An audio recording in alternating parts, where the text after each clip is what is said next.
10시 반에 한동훈 대표 발표하는 내용 어떻게 보셨습니까? 예상했던 대로고요. 예. 사실은 사퇴를 하는 게 오히려 이제 그 책임을 좀 지는 모습이기도 하고 예. 그리고 깔끔하기도 하고 왜냐하면 이제 뭐 비대위원장 지명 권한이 있다고 끝까지 개기는 것도 불성사납죠. 그렇죠. 그러면서 예. 결심을 잘했고 예. 특히 이제 제가 눈길을 끄는 대목은 오늘 그 기자회견 내용 중에 보니까 부정선거를 지지하는 정당으로 돼서는 안 된다. 예. 부정선거 음모론자에 동조하면 보수의 미래가 없다. 그렇죠. 예. 그 이야기를 명확히 하면서 지금 대통령 윤석열 대통령이 계속 주장하고 있는 자신의 정당성을 강변하는 것에 대해서 마치 우리 당이 그걸 동조하는 듯한 예. 그런 식으로 흘러가는 건 정말 뭐 곧 뭐 대선이 있을지 모르겠습니다만 예. 대선이 있게 된다면 그런 정당의 정체성 가지고는 사실 대선 못 치르죠. 그렇기 때문에 그렇죠. 아마 그런 부분에 대해서 명확하게 입장을 좀 정리한 것 같고 그리고 또 지키려고 했지만 이 당을 어쩔 수 없이 떠나는 그런 식의 소외 회한 같은 것이어서 예. 저는 뭐 괜찮았다고 생각을 합니다. 예. 한동훈 지도부는 붕괴 와해됐습니다. 일단 뭐 어쨌든 현재까지도 그 지지율은 좀 줄었을 망정 여당권 그러니까 보수 진영에선 제일 유력한 대권 후보였던 분이 한동훈 후보 전 대표죠. 이제. 네. 한동훈 정치인 한동훈 앞으로 어떻게 됩니까? 조금 이제 휴식기를 갖겠죠. 예. 그리고 이제 저도 저 개인적으로도 이러저러한 고민을 많이 해봤습니다만 예. 그 지금 우리 당이 이제 비대위치로 갈 거 아닙니까? 그 비대위치로 간다면 제가 몇 달을 버틸 수 있겠습니까? 예. 그리고 어찌됐든 우리 당이 대선을 치러야 될 거 아닙니까? 그렇죠. 이 대선이 빠르면 뭐 한 4월에 치러질 수도 있고 늦어도 6월, 6, 7월까지는 7월까지 된단 말입니다. 그러면 대선을 치러야 되는데 아까 말씀드린 것처럼 뭐 물론 잠시 여러분 중엔 이건 윤석열 대통령이 100% 탄핵이 인용된다는 전제를 너무 강하게 깔지 않았냐라고 항의하실 분이 계실지 모르겠는데 현재 법조계의 분위기는 그렇죠. 제가 뭐 저도 여러 분들 만나서 얘기 들어보면 이 탄핵이 기각될 확률은 뭐 거의 0에 수렴한다는 게 사실 현실입니다. 예. 그 현실을 우리가 전제하고 말씀을 드리는 겁니다. 예. 그러면 이 당이 비대위 체제로 가든 뭐 친윤분들이 또 득세해서 뭘 하든 간에 꾸역꾸역 가겠죠. 예. 그러나 대선이 임박하면 또 어떻게 할 겁니까? 또 홍준표 시장 불러다가 대선 치를까요? 저는 그건 뭐 그냥 대선 포기하는 것과 마찬가지이기 때문에 한동훈 대표의 정치적 미래는 우리 당이 앞으로 얼마나 더 망가져서 예. 나중에 이제 기저효과라고 그러잖아요. 이제 더 이상 내려갈 데가 없을 때 그래도 대선을 치르려면 그래도 변별한 사람이 누가 있나 하다 보면 다시 뭐 도움을 요청할 수도 있는데 뭐 그 상황을 봐야 되겠죠. 그러니까 당이 더 갈 수 없을 정도로 힘들어졌을 때 떠올릴 수 있는 구원 투수는 그래도 한동훈 한동훈도 대표의 있고 가능성이 있다. 유승민도 있고 유승민. 또 오세훈도 오세훈, 있고 뭐 예. 이런 등등이 이제 손길을 좀 요청할 수가 있겠죠. 예. 그런데 저도 그때 아까 말씀드렸죠. 2016년에 탄핵으로 망가진 다음에 2020년에 미래통합당으로 합류한 사람인데 예. 그때는 저는 문재인이 너무 잘못됐다고 생각했기 때문에 예. 이건 나라도 아니라고 생각했기 때문에 조국 사태를 보고 그래도 우리 보수에 힘을 실어주자고 해서 온 거 아닙니까? 그렇죠. 그런데 또 이렇게 또 난리가 나서 이제 색출하겠다 뭐 용병들 쫓아내자 레밍들 가라 이렇게 이야기하면요. 예. 자기들이 아쉬울 때 손을 내밀면요. 당장 진짜 손잡고 싶은 생각도 없어요. 예. 이들과 손을 잡아야 되나. 그러니까 지금 저는 한동훈 대표도 뭐 그런 감정이 있지 않을까. 만약에 정말 도와달라고 호소할 때도 모르겠습니다. 그래서 저는 이 당은 제가 모르겠어요. 뭐 지금이야 이제 비대위 체제로 가면서 친윤들 세상이 되겠지만 예.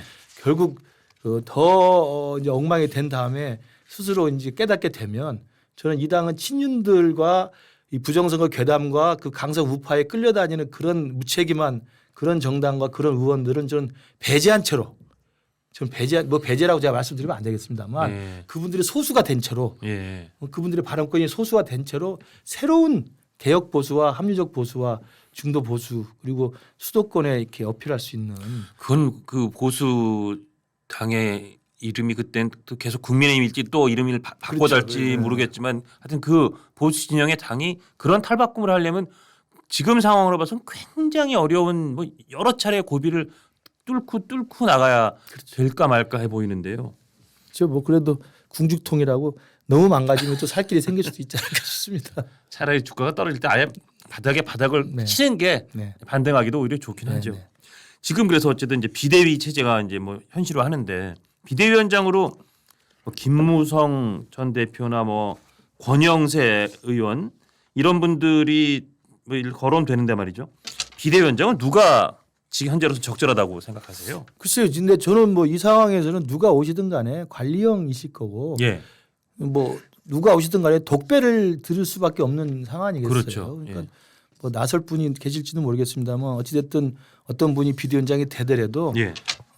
그 85명의 친윤 탄핵 반대 대통령 옹호하는 이분들의 그 기세를 제압하지 않고서는 저는 우리 당이 이렇게 그 해법을 찾기 쉽지 않을 그러니까 그런 것 분이 같습니다. 누가 있을까요? 뭐 일각에서는 김황식 전 총리도 비대위원장 뭐 후보로 거론되고 하던데, 그러니까 우리 김도식 교수님은 일단 어떤 스타일의 뭐 아니면 사람 이름을 딱 찍어서 이분이면 그래도 그나마 현재 상황을 좀 타개하겠다 싶으신 분 떠올리면 누가 글쎄요. 있어요? 그러니까 뭐 일도 양단으로 누구를 말씀드릴 수 없습니다만 예.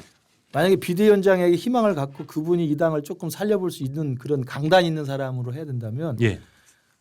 별로 생각하는 사람이 별로 없습니다. 사실은 왜냐하면 김정희 위원장 옛날에 그래도 망가진 당을 좀 했는데 그분도 사실은 요즘에 좀 정치적으로 상처가 크게 돼버려서 그러니까요. 그분도 이제는 쉽지 않은 상황일 거고 정말 모르겠습니다. 정말 어떻게 될지 거론되는 뭐 모르겠습니다. 김무성. 김한길 국민통합위원장이 오면 김한길 예. 국민통합위원장도 거론될 수 있겠네요. 네. 예. 근데 뭐 모르겠습니다. 근데 워낙 거부 정서가 또 강한 측면도 있고 그래가지고.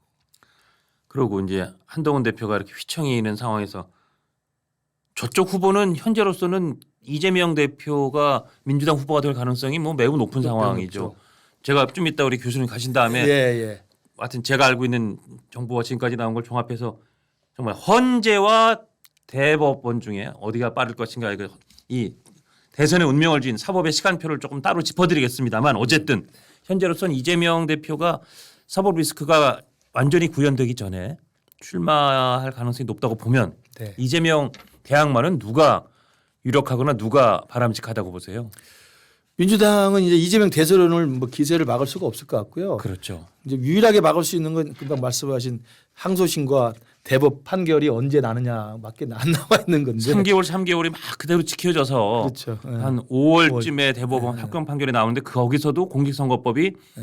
지금 나온 것처럼 중형이거나 최소한 100만 원 이상이 그렇죠. 된다. 이 시나리오면 못 나오죠. 그렇죠, 못 못 나오죠. 나오는데 이제 그게 돌아가는 거 봐서는 쉽지가 않아 보이는데 그건 제가 좀 이따가 따로 좀 그렇죠. 짚어드리겠고요. 예. 그래서 그런 기세라면 저는 거기에 뭐 김동연 후보도 김동연 지사도 몸을 풀고 있다고 그러고 예. 김경수도 지금 귀국을 해서 뭐 급거 귀국했고요. 공보팀을 만들었다고 하고 그러잖아요. 그러니까 몸을 푸는 것 같은데. 예. 김부겸 전 총리도 예, 뭐 있고 근데 저는 그때도 말씀드렸지만 이미 이제 개딸들과 강성 지지층에 의해서 이미 포박이 당한 정당이기 때문에 예.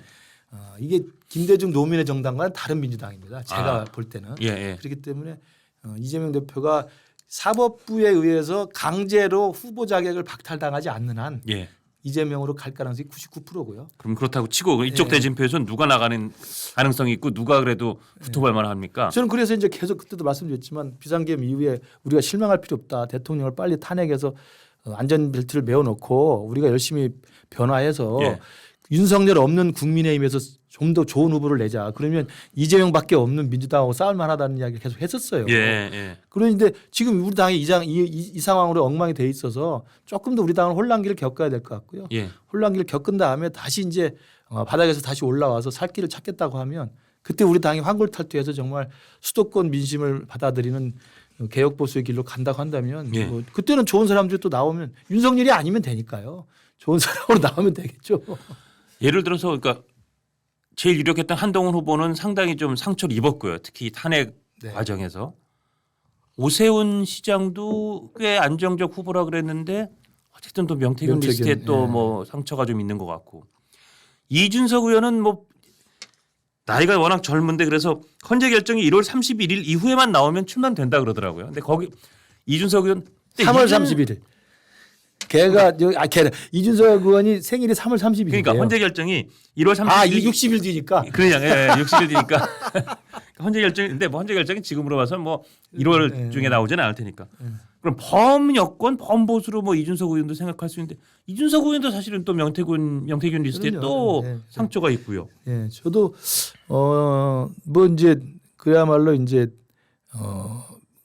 그 권력의 공백 상태죠 우리 당은. 그래서 이제 이재명과 또는 이재명 아류와 싸워서 조기 대선에서 이길 수 있는 후보를 지금부터 저는 찾아가는 단계가 된다고 보고요. 또 그런 사람을 만들어 가야 되는 단계라고 봅니다. 혹시 그럼 네. 그 교수님 생각에 지금 거론되는 당내외 안철수 의원이나 뭐 아까 네. 말씀 유승민 전 의원까지 포함한 홍준표 네. 시장도 어쨌든 포함되니까 이런 분 말고 사실은 윤석열이라는 후보도 정말 뭐 여러 가지 국민들 사이에 큰 관심 속에서 확 부상됐지만 외부 인물을 데려다가 그냥 후보로 해서 대통령은 정말 최단계 대통령이 됐잖아요. 그렇죠. 그런 식으로 외부 인물 중에 혹시 누구 생각나는 사람이 있으세요? 근데 이제 윤석열 효과가 있지 않겠어요? 아, 검증되지 않은 정치를 1도 모르는 예. 그런 분을 갑자기 필요하다고 그래서 문재인에 반대했고 이재명을 이길 수 있는 카드라고 해서 데려다 쓰니 이런 식의 처참한 꼴을 당하지 않았습니까?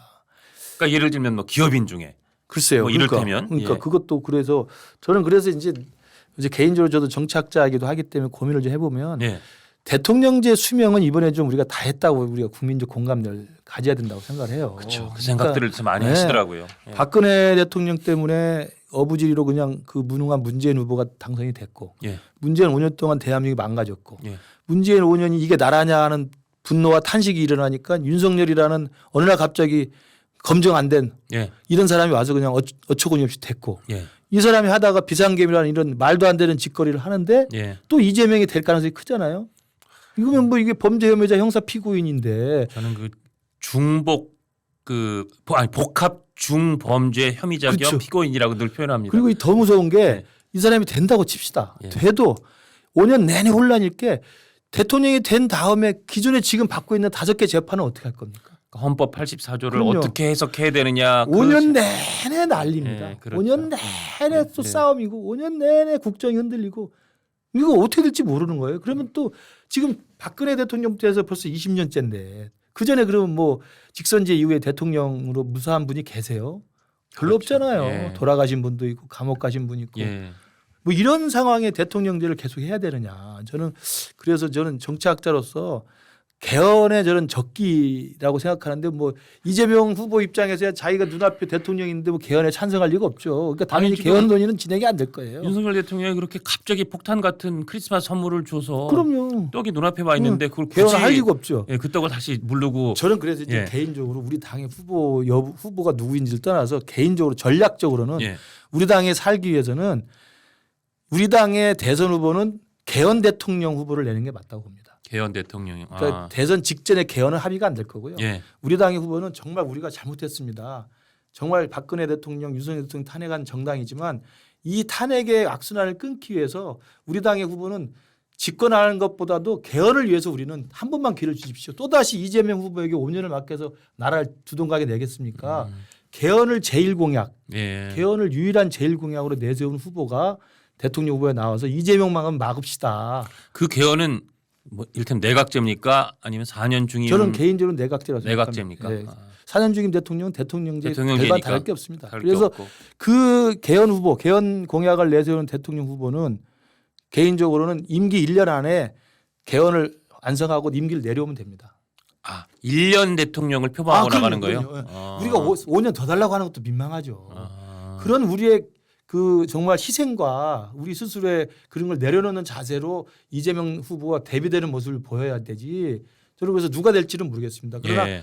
적어도 전략적으로는 임기 1년만 하고 개헌을 국민 여러분의 뜻을 모아서 완성을 하고 내려오겠습니다. 그리고 내각제로 갈 수 있는 이런 여야 합의의 기반들을 만들어내는 그 국민들 단합하고 국민을 통합하는 후보를 내겠다는 말씀을 드리면 그래도 우리 국민들이 한번 쳐다보지 않을까. 1년만 한다 그러면 개헌하면서 국회의원 선거 다시 하는 건데 예. 지금 당선된 분들이 내 4년 임기 중에 2년을 뚝 자르라고 그런 그것도 싫어할 수 그렇죠. 있으니까. 그런데 이제 국가를 위해서 그런 정도의 대의명과 희생을 필요로 하는 것으로 그 후보나 대통령이 되신다면 몰아가야죠. 그렇지 않고 지금 기회가 없습니다. 세계 10대 강국이 이렇게 하는 나라가 없어요. 그러니까 이게 사람의 문제이기도 하지만 제도의 시스템의 문제일 수도 문제거든요. 남미 보십시오. 대통령제니까 유일하게 지금 이런 선진국에서 대통령제 하는 나라가 미국인데 미국은 연방제 국가예요. 예. 우리랑 다릅니다. 예. 유럽은 다 내각제입니다. 내각제를 하면 예. 제가 한 말씀만 드리는데 시간 없어. 내각제를 하면 내각 불신임으로 총리를 바꿀 수도 있지만 내가 의회를 해산할 수도 있어요. 그렇죠. 예. 지금 우리 대통령제 국가 시스템에서 지금 저 무도한 민주당의 국회의원들 저렇게 망발하고 망동하고도 국회의원직을 유지하는 저 한심한 국회의원들 쫓아낼 방법이 없잖아요. 그렇죠. 대통령은 탄핵을 시킬 수 있지만 예. 국회의원을 끌어낼 수 있는 게 내각제입니다. 정말 저는 이게 우리 국민들이 다시 한번 87년 이후에 40년을 돌이켜보고 예. 선진국 우리 대한민국에 맞는 새로운 제도를 고민해 봐야 된다. 그리고 고민에 부응하는 정말 사심 없는 권력욕이 아닌 나라를 구하기 위한 희생으로 우리 당 후보를 내는 것이 우리 당의 위대한 살 길이라고 생각해요. 진짜 1, 2년 정도의 임기만을 하고 나는 개헌만 완수하고 내려오겠다. 그런 정도를 표방하는 후보를 내야 그나마 국민의힘이 국민의 선택 범위 안에 좀 놓일 수 있을 없다면 것이다. 저도 한번 해볼까 생각 중입니다. 정말 예. 정치 그만두고 싶어요. 정말 그거라도 정말 하나의 미래에 대해서 하고 예. 정치를 마무리해야 되지 않을까 싶습니다.